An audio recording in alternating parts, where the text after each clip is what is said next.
आप लोग भोजन करते हैं, लेकिन पेड़ पौधा भोजन कैसे करता है, या करता है या बनाता है? अब फुल डिटेल बात करने वाले हैं। 9th-10th में है तो आपके लिए तो बेहतर है और बहुत हाई लेवल का है, लेकिन कंपटीशन एग्जाम के लिए भी बेहतर है। एक बार पूरा देखिएगा, सिर्फ 5 मिनट में आपको पता चलेगा प्रकाश संश्लेषण होता क्या है।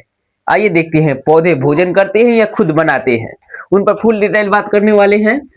जैसे कि देखिए, प्रकाश संश्लेषण कहते हैं देखिए, पहले प्रकाश संश्लेषण का परिभाषा देखने वाले हैं, जो कि प्रकाश की उपस्थिति में किसी भी चीज का निर्माण करना ही प्रकाश संश्लेषण कहलाता है।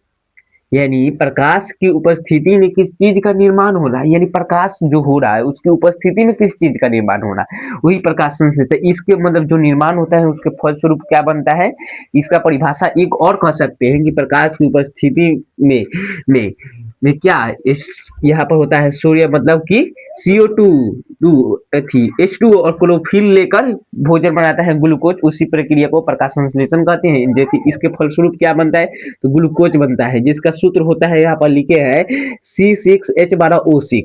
देखिए, तो यह होता ही है, लेकिन इसका दूसरा नाम हम ऊर्जा कह सकते हैं, कार्बोहाइड्रेट कह सकते हैं और कार्बनिक कह सकते हैं। देखिए, हम ग्लूकोज को इन 4 नामों से जानते हैं। कोई भी आप नाम लिख सकते हैं या देखें तो आप कंफ्यूज न होइएगा, क्योंकि अगले साल आप 10th के दे रहे हो एग्जाम, उससे मतलब नहीं, अगले के कंपटीशन का दे रहे हैं तो उससे भी मतलब है नहीं, क्योंकि यह हर किसी के लिए बेहतर है। यह तो पूछता ही है हर किसी में। देखिए, इसका समीकरण होता है, यानी जो प्रकाश संश्लेषण बनता है तो उसमें क्या बनता है, उस प्रक्रिया देखे तो C6CO2 और 12H2O में, फिर क्लोरोफिल की उपस्थिति में, सनलाइट की उपस्थिति में क्लोरोफिल में बनता है। फिर क्या, C6H12O6, और फिर क्या होता है C6H2O, जो कि यह समीकरण है, जो कि यह भी याद रखना होता है अगर आप 10th में है तो, क्योंकि देखिए यह पूछता ही है, ये मतलब कि यह समीकरण। तो आइए और आगे बढ़ते हैं और देखते हैं। तो यहाँ पर हम देख चुके हैं, अब प्रकाश संश्लेषण के लिए आवश्यक 25 सामग्री, यानी प्रकाश संश्लेषण जो बनता है, अगर आप खाना बनाते हैं घर में, तो एक मानिए कि एक मतलब कि खिचड़ी बना रहे हैं, तो उसमें क्या क्या लगेगा पता है, बहुत सारी चीज, चावल लगेगा, दाल लगेगा। वैसे ही प्रकाश संश्लेषण जो बनता है, जो उसमें क्या क्या लगती है, तो 4 चीजें आवश्यक होती है, जो कि पूछते जा रहे हैं एग्जाम में कि कौन सी 4 चीजें हैं जो कि लगता है। तो देखिए, पहला नंबर में सनलाइट, जो कि सूर्य का प्रकाश होता है। फिर दूसरे नंबर पर है CO2, जो कार्बोहाइड्रेट हार्बोहाइड्रेट, और फिर क्या होता है, तीसरे नंबर पर H2O, जो कि जल, अक्लोरोफिल, अक्लोरोफिल होता है चौथा। तो इसे याद रखिएगा और आगे बढ़ते हैं। देखिए, सनलाइट में मतलब कितने रंग होता है, तो 7 रंग होता है, आपको पता है सनलाइट में 7 रंग होता है, जो कि प्रकाश संश्लेषण में 3 रंगों का ही जरूरत पड़ता है। कौन है, तो लाल, नीला, बैंगनी, इन तीनों रंग में से कोई एक होगा या तीनों हो सकते हैं, पता नहीं, लेकिन यह 3 रंग का ही पड़ता है, इसके अलावा और कोई नहीं पड़ता। ये कंपटीशन लेवल का है, ये 10th में तो पूछेगा नहीं, आप सिर्फ यह प्रकाश संश्लेषण के बारे में जानना है। देखिए, ये पौधे को समझ चुके हैं, जो कि बहुत इंपॉर्टेंट है, और देखिए ये मतलब पूछता ही है, इसे याद रखिएगा और देखे ना, बड़ी मजा आया। और देखिए, यहाँ पर इसीलिए लिखे हैं, पौधे खाते नहीं, पौधे खाते नहीं, खुद बनाते हैं, खुद बनाते हैं, ये देखिए याद रखिएगा। और देखिए, पत्तियों में क्लोरोप्लास्ट पाया जाता, ये पहले बता रहे हैं कि जो कि यहाँ पर समझाए तो आपको दिक्कत ना हो।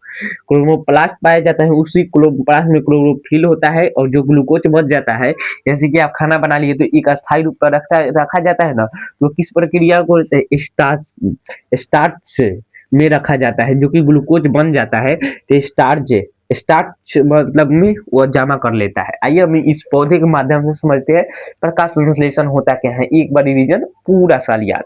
आइए देखते हैं, ये पौधा है पहला।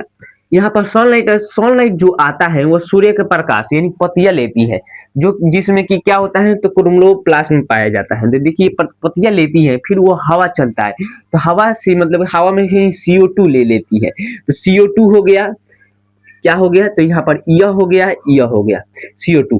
लेकिन जड़ जो होती है वो मिट्टी से H2O लेती है, मिट्टी से H2O लेती है, मिट्टी से H2O, और फिर क्या होता है, फिर हम प्रकाश भी ले ली पहला, दूसरा नंबर CO2 ले ली, तीसरा नंबर H2O ले ली। अब पत्तियों में ही क्रोमोप्लास्ट में क्रोमोफिल पाया जाता है, जो कि उसी की उपस्थिति में भोजन बनता है जिससे कि यह पौधे अपना भोजन निर्माण करते हैं।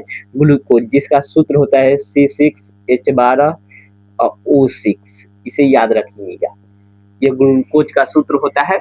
देखिए समझ में आ चुका होगा, बहुत इजी टॉपिक था और मजा भी आया हुआ है। 55 दिन चैलेंज का डे नंबर 9 था।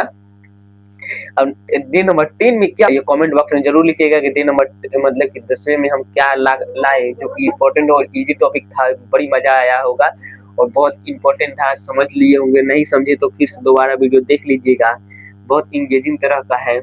और दोस्तों में भी शेयर कीजिए और लाइक सब्सक्राइब कर दीजिएगा ऐसे वीडियो के लिए। जय हिंद, मिलते हैं अगले क्लास में एजुकेशन और मोटिवेशन के साथ।